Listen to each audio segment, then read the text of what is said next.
Anaafis abbaa koofis dhiifamanu godhi gammii ko. Abbaan koo maallaqa sarara liqeeffatee yoo deebisuufi baate anatti heerumsiisu malee akka sajjisutti miira. Qananii qoosaa jirta. Wanta amma jettu kan hiikuuf ani danda'uun ture. Qananii humni jaalala keenya kana gararraan itti fakkaata ture. Inni na bira jiru si bira hin jiru.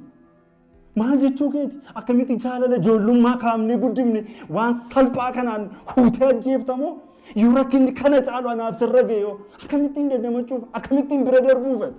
Guddanneerraa qaroomneerraa hawaasi keenya barachaa jirra jenna garuu qaroominniif guddinni keenya maalirratti? Bara kana keessa intala dubaraa tokko fedha ishee malee umurii ishee malee fuudhuunis ta'e heerumsiisuun maal jedhamamu?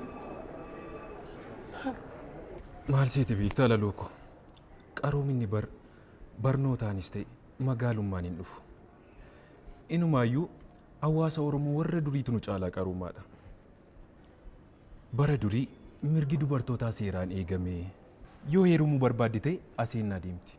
Yoo hin barbaaddu ta'e immoo siiqqee qabattee fuuldura dhaabbattee firraa dhorkiti. Hojii kee yookiin immoo hojii dhabummaa kee filachuun mirga kee. Baay'ee gaariidha. Garuu asii ba'uu koon dura wantootan dubbachuu qabu tokkotu jira. Inni jalqabaaf inni ijoon an biiroo kana keessatti dandeettii koof beekumsa koo malee gargaarsa nama tokkoon miti. Asii ba'e jechuun immoo hojiin dhaba jechuu miti. Inni kan biraan immoo haala ittiin hojjettoota kee haasofsiistu osoo sirriis ta'e natti tola.